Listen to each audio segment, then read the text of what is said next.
បងក្រពេកគ្មានអ្វីពិសេសជូនអូនបានគ្មានផ្ទះធំគ្មានឡានទំនើបមានតែចិត្តស្មោះយូរអង្វែងខំធ្វើការទាំងយប់ថ្ងៃ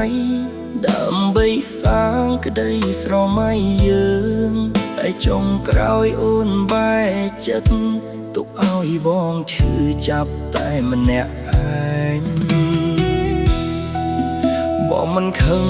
ដែលខ្លួនក្រតែឈឺព្រោះអូនលែងយល់ចិត្តស្នេហ៍ដែលធ្លាប់សន្យាគ្នាបែរជារស់សัตว์បាត់មួយរំពេចព្រោះបងក្រពេកអូនក៏ទៅរកអ្នកថ្មីទុកឲ្យបងយំម្នាក់ឯងក្នុងរាត្រីដ៏សែងស្ងាត់ស្ងៀមមនុស្សដែលធ្លាប់សន្យាថាស្រឡាញ់មិនចាក់ចោលគ្នាមួយជីវិត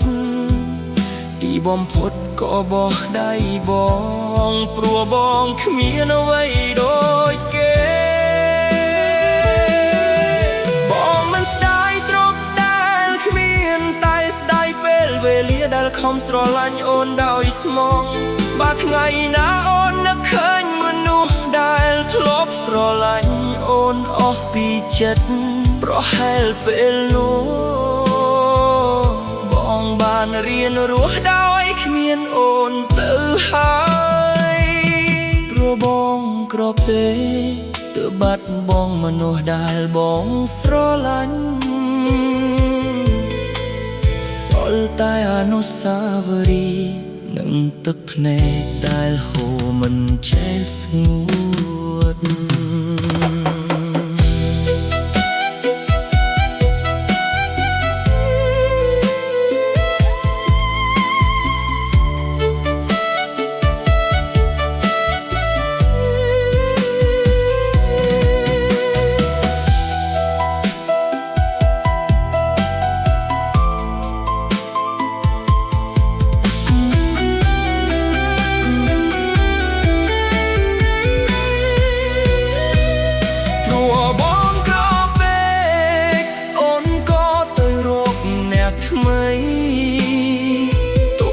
បងយំម្នាក់ឯងក្នុងរាត្រីដ៏សែងស្ងាត់ស្ងៀម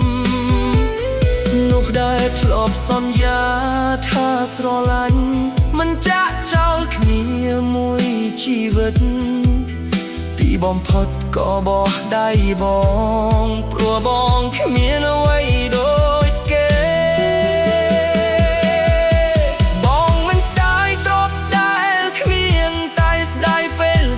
ដែលខំស្រឡាញ់អូនដោយស្មង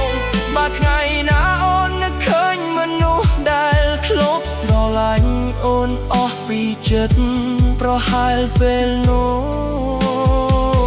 បងបានរៀនរស់ដោយគ្មានអូនទៅហើយព្រោះបងក្រពេកទើបបាត់បង់មនុស្សដែលបងស្រឡាញ់តែអនុស្សាវរីយ៍នឹងទឹកភ្នែកដែលហូរមិនចេះ